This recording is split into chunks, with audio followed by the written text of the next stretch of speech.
Chers amis, avant que nous commencions cette entrevue, je vous invite évidemment à aimer, commenter, partager, à vous abonner. C'est très précieux pour la chaîne. Mille merci et très bonne entrevue.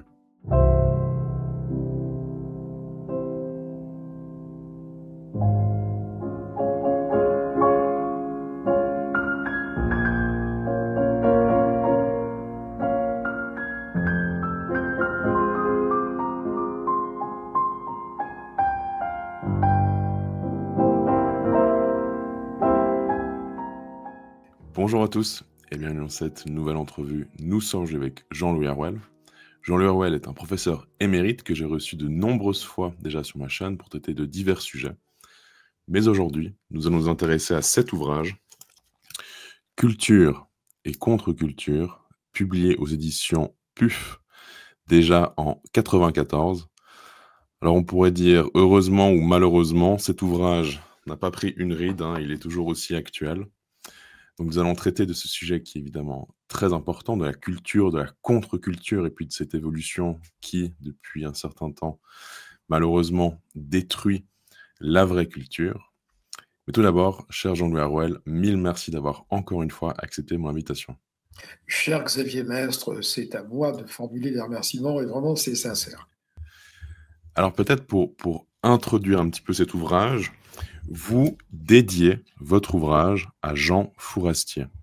Alors est-ce que vous pourriez peut-être nous dire quelques mots de qui est Jean Fourastier, puisque je vais quand même citer cette dédicace, à la mémoire de Jean Fourastier, dont l'œuvre est la clé de la compréhension des transformations radicales de l'existence humaine et de la société en cours des 2 derniers siècles.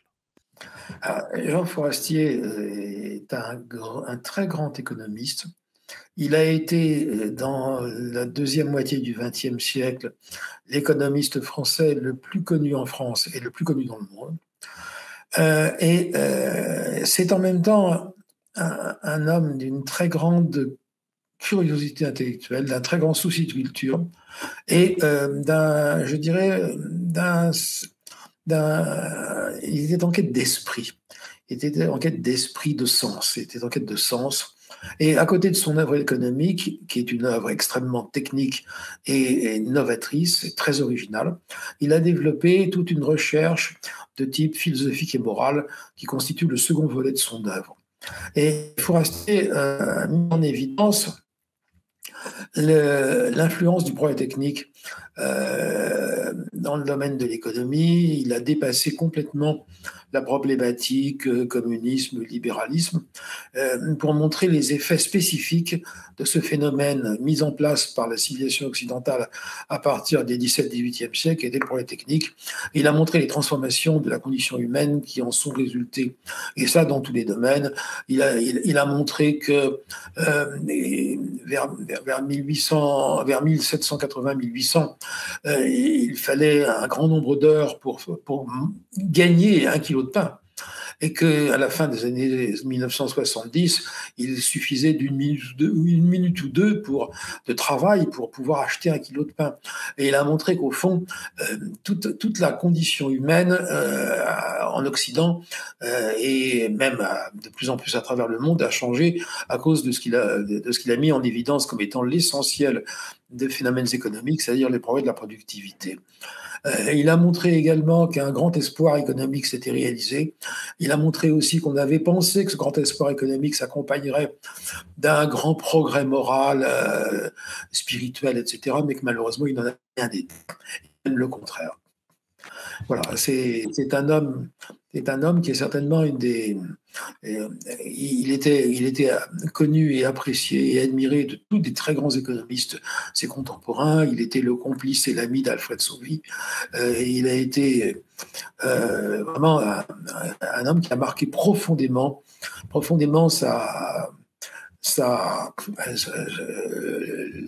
la vie intellectuelle, non seulement de la France, mais de l'Occident et du monde entier. Il est traduit dans je ne sais combien de dizaines de langues. Et c'était en même temps un homme d'une extrême gentillesse, d'une extrême simplicité, d'une extrême bonté. D'accord. Et peut-être aussi un autre point, puisque je crois qu'il faut quand même l'évoquer, on pourrait s'interroger du pourquoi cet ouvrage? puisqu'évidemment, je vous ai reçu pour un essai sur l'inégalité, sur évidemment l'ouvrage pour la peine de mort, en faveur de la peine de mort. Il y avait aussi évidemment l'autre entrevue qui était celle sur les droits de l'homme, n'est-ce pas? Avec l'aspect aussi de la gnose. Alors, comment je dirais situer l'ouvrage Culture et contre-culture au milieu des autres thèmes que vous abordez? Je pense évidemment qu'il y a un lien, on pourrait peut-être évoquer l'égalitarisme par exemple. Mais voilà, comment comprendre, je dirais, cet ouvrage Culture et contre-culture au milieu de votre œuvre? Écoutez, ce que vous venez de dire sur l'égalitarisme me frappe par sa justesse. Dans la perspective de notre entretien, j'ai relu Culture et contre-culture, que j'ai écrit il y a plus de 40 ans, parce que j'avais commencé l'écriture dès les années 1980.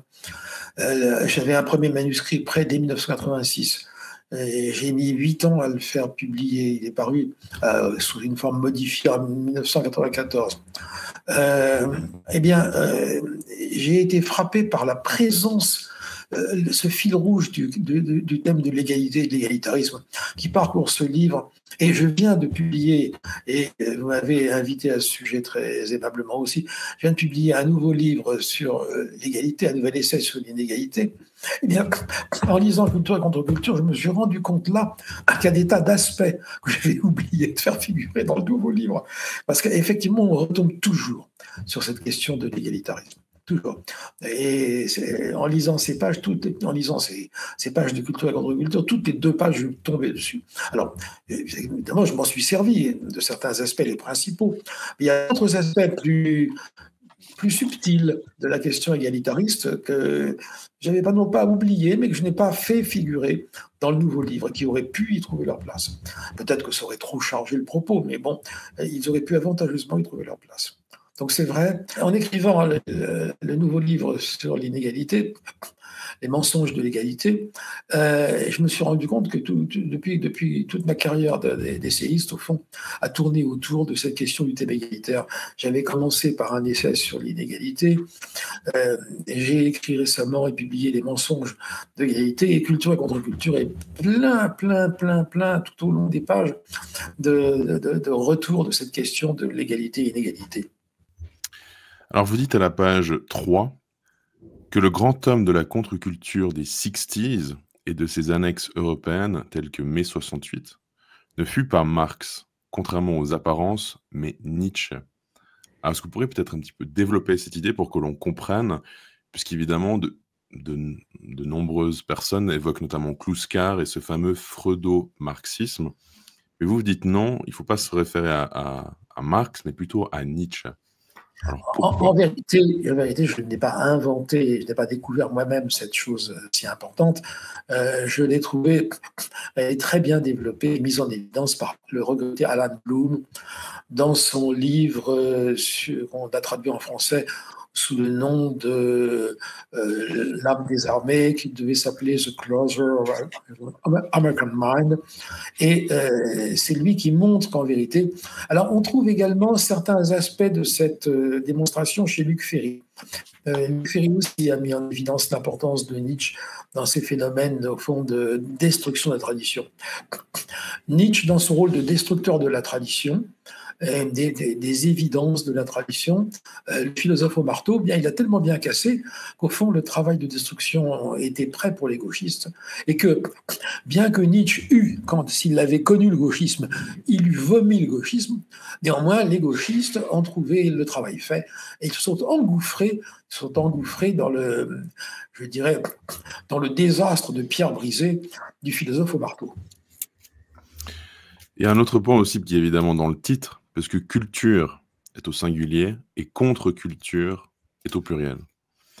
Alors, et puis déjà aussi dans les premières pages, faut-il dire la culture, les cultures, comment comprendre au final cela qui évidemment, comme vous le dites à la page 13, le terme de culture est caractérisé par une extraordinaire polysémie. Alors justement, comment comprendre ce passage d'un culture singulier à culture au pluriel?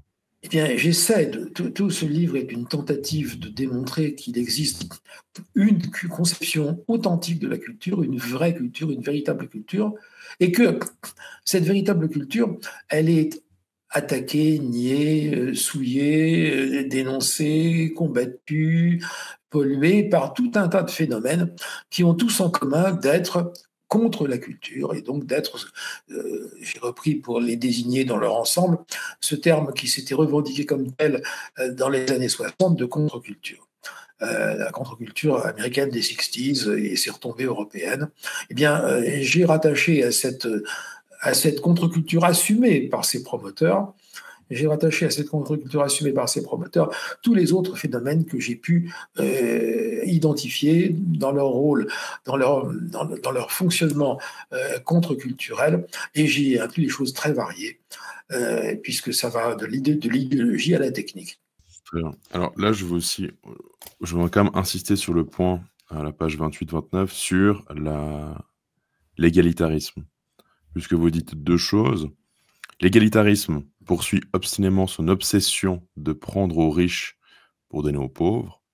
Nous pouvons prendre sa culture à l'individu cultivé.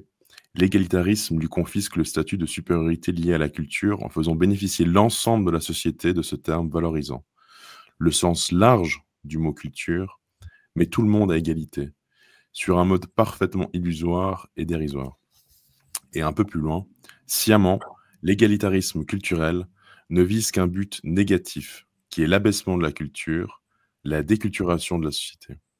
Il désorganise la transmission de la culture dans les milieux où elle existait antérieurement, et en refuse l'accès aux enfants issus des milieux non cultivés. L'égalitarisme culturel traduit un profond mépris de ceux dont il se dit le défenseur. Il les veut incultes et satisfaits de leur inculture, rebaptisés « culture » entre guillemets, pour le confort de leur ego. Alors, là aussi, je crois que nous avions déjà aussi évoqué ce point. L'égalitarisme est-il un processus naturel dû à l'époque, qui veut au final, ou en tout cas qui refuse l'inégalité, la hiérarchie, la verticalité? Ou est-ce non, plutôt, je dirais, un phénomène qui est encouragé pour avoir, par exemple, que sais-je, des masses, parce qu'évidemment, c'est aussi un thème que vous abordez plus tard, hein, celui des masses, je dirais, oui, hébétées, beaucoup plus facilement manipulables, ou pas du tout? Pour moi, l'égalitarisme, évidemment, il a des ressorts, il a des ressorts chez l'individu, des ressorts naturels. C'est ce que René Girard appelle le désir mimétique, cette espèce de jalousie instinctive qui veut toujours avoir ce qu'a l'autre. Mais il est aussi théorisé, développé, exalté par des courants de pensée qui en font l'alpha et l'oméga de toute action humaine. Et ça renvoie à ce phénomène du millénarisme et de la gnose que nous avons déjà évoqué dans le cadre de vos émissions. C'est l'idée que le mal n'est pas en l'homme, mais qu'il est dans la société, qu'il est dans les choses, qu'il est dans l'organisation du monde. C'est l'idée que pour obtenir le bien, il suffit de casser une société mauvaise et qu'à ce moment-là, l'homme étant naturellement bon, la société sera parfaite et la vie en société sera parfaite. Donc c'est l'idée du millénarisme, du communisme millénariste, parce que le millénarisme n'implique pas forcément le communisme, mais historiquement, cette hérésie s'est très vite orientée vers l'égalitarisme et le communisme. Dès la fin du IVe siècle, dès l'affaire des circumcelliones qui parcouraient l'Afrique romaine en voulant faire une révolution égalitariste et qui a été condamnée par saint Augustin. C'est là que saint Augustin va combattre le millénarisme et faire évacuer le millénarisme de la doctrine de l'Église. Parce qu'avant, tout le monde, tous les chrétiens étaient millénaristes, plus ou moins. Mais même Saint-Irénée était millénariste. Mais à partir du moment où le millénarisme a dévoilé son visage révolutionnaire communiste, à ce moment-là, les pères de l'Église, Saint Augustin Ier, ont dit non, non au millénarisme. Donc je pense qu'il y a cette tendance à ce que vous évoquiez, l'idée d'une volonté d'obtenir des masses hébétées, qui est effectivement le résultat de toute politique égalitariste. Alors, savoir s'il y a au fond une main cachée qui est mutatis mutandis, la main cachée du marché libéral, enfin quelque chose derrière le tableau qui poursuit un but non dit et pervers, je ne sais pas. Vraiment, je ne sais pas. Je n'ai pas d'éléments pour dire oui, mais je n'ai pas non plus d'éléments pour dire non. C'est vrai aussi peut-être que je ne me suis jamais posé vraiment le problème. Je n'aime pas non plus le terme caché, puisque ça sous-entend évidemment complot et puis des gens qui discutent dans des caves sombres. Non.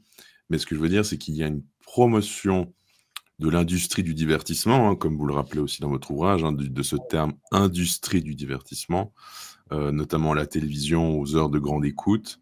Et puis quand même, le niveau, par exemple, sur France Culture, ne cesse de baisser au nom de l'égalitarisme et puis d'un accès toujours plus grand de la culture et d'un terme aussi qui a été totalement détruit, puisqu'on parle, vous l'évoquez aussi dans votre ouvrage, il y a, vous citez, sauf faire de ma part, un journal, ou en tout cas une émission de radio, qui parle de la culture du ghetto. Hein, maintenant, tout est culture. Alors, comment expliquer aussi cela, que le fait que maintenant, tout soit culture et qu'il y ait ce refus complet de l'inégalité ou d'une supériorité d'une certaine culture. En l'occurrence, il me semble, de celle de la civilisation européenne, ou gréco, helléno, romano, chrétienne. Alors ça, c'est essentiel et c'est un point sur lequel on ne saurait trop insister. Je dirais que c'est l'œuvre de l'anthropologie. C'est l'œuvre de l'anthropologie. L'anthropologie est une discipline a priori du plus grand intérêt, mais l'anthropologie est habitée depuis un siècle et plus par une idéologie égalitaire. Une idéologie égalitaire qui peut-être, dans une certaine mesure, pourrait être rattachée à Nietzsche, puisque Nietzsche démystifie. Et au fond, il a démystifié aux Européens, il a démystifié à l'intention des Européens leur propre discours auto-justificatoire. Le bien, la religion, la civilisation, tout cela a été soumis à son regard, à son extraordinaire intelligence critique. Et de ce fait, l'idée même d'une supériorité européenne a été battue en brèche dans cette fin du 19e siècle, dans ces dernières décennies du 19e siècle, dans une grande mesure, mais peut-être pas seulement, mais aussi bien sûr le marxisme et les différents socialismes. Tout ça a été battu en brèche. Et les anthropologues donc on recherchait à ne pas établir de supériorité entre les civilisations. L'emploi même de civilisation inclut une idée de hiérarchie valorisante. Et c'est Tyler, c'est l'anthropologue, c'est l'ethnologue anglais Tyler qui a donné de premier une définition tellement large de la culture qu'on y inclut tout. Mon ami l'anthropologue du droit Norbert Rouland a écrit que la culture telle qu'elle est comprise par les anthropologues et alors suite par les sociologues inclut tout. Non seulement la culture au sens noble, comme on l'a employé, comme on l'entendait habituellement, mais tout dans la société, y compris les différentes manières de déféquer. Tout est culture. Et Norbert Rouland le dit bien, l'objectif, je le cite également à peu près, l'objectif, c'est qu'il n'y ait pas de hiérarchie. C'est qu'on puisse s'asseoir sur la même travée, Aristote, Abélard, le féticheur africain et le chaman esquimau. Voilà, c'est ça qu'on doit avoir, pas de hiérarchie. Tout le monde pareil. Eh bien, évidemment, c'est faux. C'est faux, mais c'est absolument essentiel. Et c'est une entreprise idéologique qui se fait au nom de la science, et qui amène à tout mettre sur le même plan. les résultats sont ahurissants, parce qu'avec cette idéologie égalitaire, la science qui ne croit plus, qui a démonté les phénomènes, les discours auto-justificatoires de l'Occident, avale, avec une absence totale d'esprit critique, les discours auto-justificatoires des autres civilisations. Les primitifs sont respectés dans toutes leurs argumentations. Il n'y a aucune. L'anthropologue ne s'autorise aucun discours critique, alors que la science occidentale est à son propre égard d'une extraordinaire sévérité. À l'égard des discours auto-justificateurs de l'Occident, la science occidentale est d'une extraordinaire sévérité.